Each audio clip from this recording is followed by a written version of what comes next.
মোৰ আন্তৰিক শ্ৰদ্ধা জ্ঞাপন কৰিছোঁ। এই আৰু দুলুং সুমনখিৰি কনজাৰ্ভেশ্যন ছ'চাইটি উদ্যোগত MSC eco tourism development society Mising সাহিত্য পৰিষদৰ সহযোগত আজি যি এই মহোৎসৱ উদযাপন কৰিছে তালৈ মোক নিমন্ত্ৰণ কৰাৰ কাৰণে মই কৃতজ্ঞতা জনাইছোঁ। মই কৃতজ্ঞতা জনাইছোঁ এই সভাত উপস্থিত অসম চৰকাৰৰ পৰ্যটন উন্নয়ন বিভাগৰ অধ্যক্ষ শ্ৰীযুত ঋতুপৰ্ণ বৰা ডাঙৰীয়া, মিচিং সাহিত্য সাহিত্য পৰিষদৰ কাৰ্যবাহী সদস্য শ্ৰীযুত পৰমানন্দ চাৰেঙীয়া ডাঙৰীয়া তথা এই সভাৰ সভাপতি মহোদয় আৰু এই সভাত মঞ্চত উপবিষ্ট মান্যবৰসকল সকলোৰে আপোনালোকৰ নাম নাজানো, মই শ্ৰদ্ধাপূৰ্বক আপোনালোকক ক্ষমা বিচাৰিছোঁ, ক্ষমা কৰিব। এনে মহোৎসৱৰ উদযাপন কৰা হৈছে, সেইটো এটা অতি খুব উল্লেখযোগ্য কথা আৰু এইটো এই অঞ্চলত হোৱা এটা ডাঙৰ বিশিষ্ট পৰিঘটনা বুলি অনাগত দিনত এইটো চিহ্নিত হ'ব।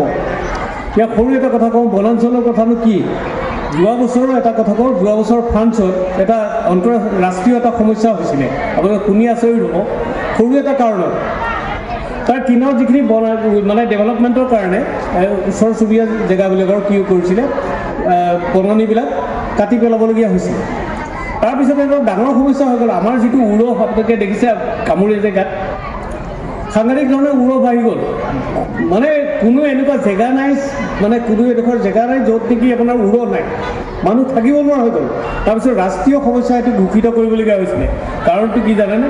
এই যিটো ক্ষতি আছিলে সেই উৰহখিনি এনেই থাকে বাৰু, অলপ চলপ থাকে, সেইটো বেলেগ কথা, কিন্তু বনাঞ্চলত বেছি ধৰণে আছিলে। সেইখিনি যিয়ে কাটি দিলে সেই মুক্ত জেগালৈ গুচি আহিলে, আৰু মুক্ত জেগা কি পালে? মানুহৰ শৰীৰ এটা পালে, একদম সিহঁতৰ খাদ্যস্থলী, আৰু তাতোতকৈ ভাল নালাগে আৰু 5 ষ্টাৰ কম্বিনেশ্যন এভৰিথিং পাই গ'ল। গতিকে ডেভেলপমেণ্ট হ'বলৈ আৰম্ভ কৰিলে, সাংঘাতিক ধৰণে ডেভেলপমেণ্ট হ'ল, আৰু তাৰপিছত সেইটো ৰাষ্ট্ৰীয় সমস্যা হ'ল। সেই একেটা কথাই মই আপোনালোকক কোনো শংকিত কৰিব খোজা নাই, কিন্তু এটা কথা কওঁ, যদি বিশ্ব স্বাস্থ্য সংস্থাৰ কথাবিলাক মানিবলগীয়া হয় বা অলপ গুৰুত্ব সহকাৰে লোৱা যায়, তেতিয়াহ'লে অনাগত দিনত কৰোণা হৈ গ'ল। আপুনি দেখিছে কৰোণা জীৱ জন্তুৰ পৰা আহিছে, জীৱ জন্তুৰ জৰিয়তে আহিলে। সেই বীজাণুটোৰ অৰিজিনেলি আছিলে হাবি জংঘলত। সেই হাবি জংঘলত যেতিয়া কাটি দিয়া হ'ল, তাৰ পৰা আহি পেলাই জীৱ জন্তু গাত স্থিতি ল'লে, তাৰ পৰা কোন দেশতে হওক বৰ আহিলে ইয়ালৈ, মানুহৰ গাত আহিলে। কি হ'ল সেয়া দেখিছে। একেধৰণৰ জৈৱ বিৱৰ্তনৰ নিয়ম যদি সঁচা হয়, তেতিয়াহ'লে আৰু অনাগত দিনত কেইবাটাও ডাঙৰ অসুখ তেনেকুৱা জংঘলৰ অৰিজিন, জংঘলত য'ত নেকি বীজাণুৰ সৃষ্টি হৈছে, তাৰ পৰা জীৱ জন্তুৰ জৰিয়তে বা ডাইৰেক্টলি আহি পেলাই আমাৰ হয়তো বিশ্বত দ্বিতীয় এটা সংসাৰী ৰূপ ধাৰণ ধৰিব পাৰে, আৰু সেই বেমাৰটো ডিজিজ এক্স হিচাপে চিহ্নিত কৰা হৈছে। হ'বও পাৰে, নহ'বও পাৰে, হোৱাৰ সম্ভাৱনা বহুত বেছি।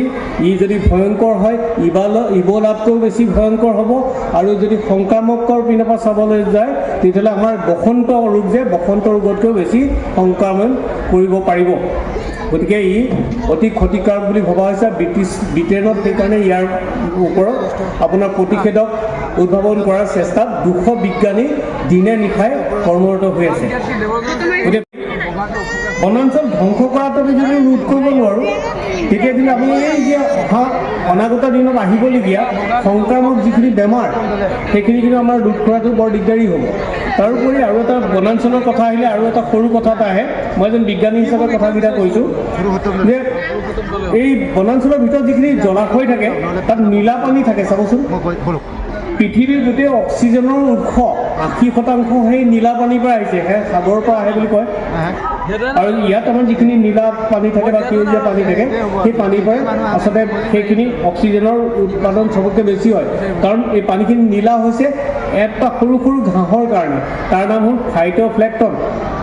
সেই ঘাঁহটোৰ পৰাই, সেই ঘাঁহটোৱে আপোনাৰ জলত থকা সকলো জীৱৰ পুষ্টি সাধন কৰে। সেই ঘাঁহটো নামটো ফাইটোপ্লেংকটন। গতিকে সেই জলাশয়কেইটাও লগতে সেই জলাশয়খিনি সংৰক্ষণ কৰাটো অতি দৰকাৰ। মই যেতিয়া বনাঞ্চলৰ কথা আহে মই বৰ বেছিকৈ একো নকওঁ অনাগত দিনত মেইন কথা বনাঞ্চলৰ এই অঞ্চলত আপোনালোকে দেখিব আৰু 5 বছৰ পিছত মানুহ ইয়াতে আহি পেলাই অধিকাংশ মানুহ হয়তো দুপৰীয়া বা হেৰি আহি পেলাই ৰ'ব লাগিব কাৰণ বনাঞ্চল তেনেকৈ নাইকিয়া হৈ আহিছে ইয়াৰ কাৰণ হৈছে উত্তাপ যদি আৰু 1.5 ডিগ্ৰী বাঢ়ি যায় কিন্তু সৰ্বনাশ হ'ব আমাৰ সৰ্বনাশ হ'ব গতিকে আমাৰ বনাঞ্চলৰ যিটো সূৰ্যৰ উত্তাপটো প্ৰশমিত কৰাৰ কাৰণে অতি দৰকাৰ আৰু উত্তাপ নহ'লেও নহয় উত্তাপটো লাগিবই কিন্তু সেই প্ৰশমিত হৈ মানুহটোতো থাকিব লাগিব তাৰ মাজতে গতিকে সেইকাৰণে বনাঞ্চলৰ ইম্পৰ্টেঞ্চ বৰ দৰকাৰ আৰু এই উৎসৱ এই যে মহোৎসৱ এই যে উদযাপন কৰিলে ইয়াৰ প্ৰত্যক্ষ মানে যিটো অৱদান বুলি কয় অৱদান এইটো হ'ব যে ইয়াতে আমি সকলো জনা কথা কিন্তু জনা কথাটোকে আমাক পুনৰবাৰ মনত আকৌ জগাই তুলিব পৰা এনেকুৱা কিছুমান ব্যৱস্থা হৈছে এনেকুৱা এটা ব্যৱস্থা হৈছে এই দুলুং সোৱণশিৰি মহোৎসৱ গতিকে মই সকলো কৰ্মকৰ্তাকে এই দুলুং সোৱণশিৰি কনজাৰ্ভেশ্যন ছ'চাইটিৰ সকলো কৰ্মকৰ্তাক আপোনালোকক পুনৰবাৰ শ্ৰদ্ধা জনাইছোঁ সেৱা জনাইছোঁ প্ৰণাম জনাইছোঁ মাননীয় মবিন সোণোৱাল ডাঙৰীয়া মাননীয় মুনীন শইকীয়া ডাঙৰীয়া মাননীয় বুল্টন বৰা ডাঙৰীয়া আপোনালোকৰ